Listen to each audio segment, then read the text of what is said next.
السلام عليكم ورحمة الله. أهلا بكم في قناتي الذهب في الأرياف. هنعيش أجواء قديمة وجديدة وهنتعلم كل حاجة مع بعض. عايزة منكم لايك كتير وشير كتير ونفعل الجرس وتشتركوا في قناتي وتدعموني عشان نبقى مع بعض ونكبر مع بعض. هنتعلم كل جديد وقديم وكل أكلة سهلة وصعبة انتوا فاكرينها صعبة.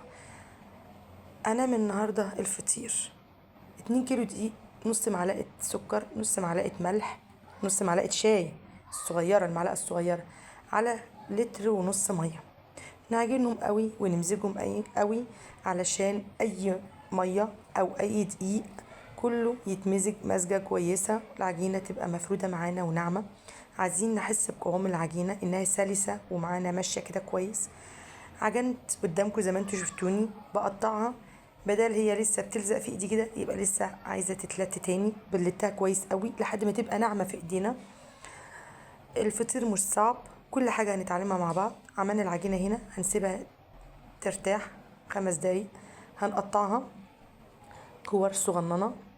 هنجيب صينيه مدهونه زيت او سمنه، انا بحط زيت ذره او سمنه. نعمل الكور متساوية عشان ما يبقاش فيه رق صغير ورق كبير، وهنقطعها كلها كور متساوية وهنرصها في الصينية اللي قدامكم دي. الطريقة اللي انا بقطع بيها دي تخلي الكرة تطلع، حتة العجين بتطلع كرة متساوية، ما فيهاش اي حاجة، سهلة جدا. كده رصيناها زي ما انتوا شايفين الصينية كلها. بسم الله ما شاء الله، ال2 كيلو دي عملوا قد ايه.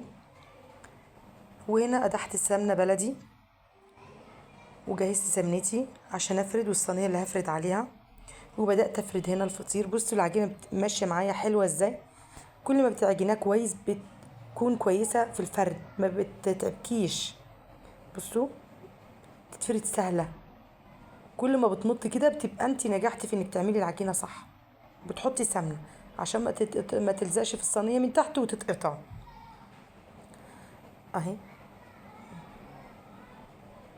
بصوا بالراحه خالص، بنتعلم واحده واحده، مفيش حاجه صعبه. ساعات بيبقاش في فلوس، الميزانية خربانة، أو ساعات بيبقى زهقنا من نوع الأكل بيتكرر. دي حاجات بسيطة ونفسنا فيها.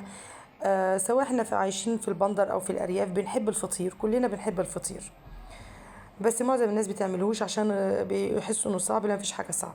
هنا جبت بيضتين، على تمن سمسم، على ربع كيلو سمنة بلدي، وهنربهم كويس قوي وهنعملهم عشان ندهن بيهم وش الفطير.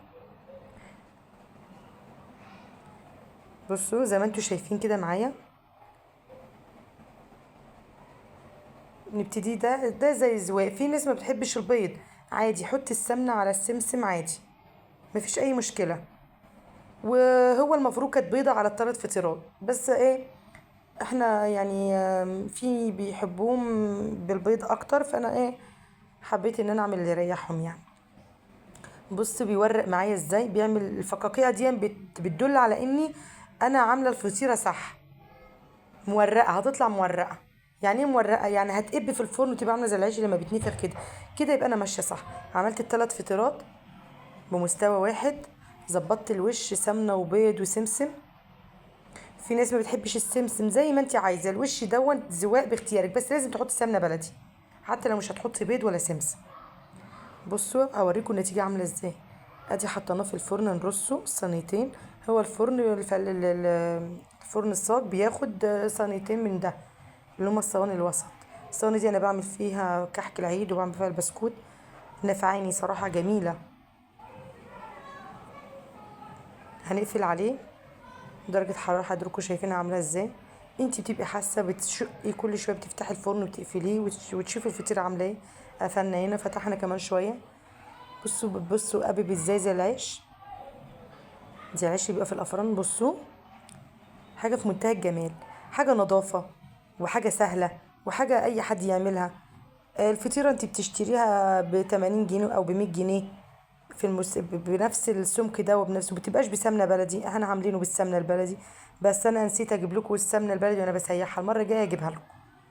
بصوا الشكل عامل ازاي، الا الريحه حاجه كده تحفه، حاجه كده جنان. بصوا من تحت سواه 10 على 10. وقابب الفطيره اللي انا شلتها دي لسه قابب اهو. بس الفطيره عامله ازاي، وشه عامل ازاي، بألف هنا.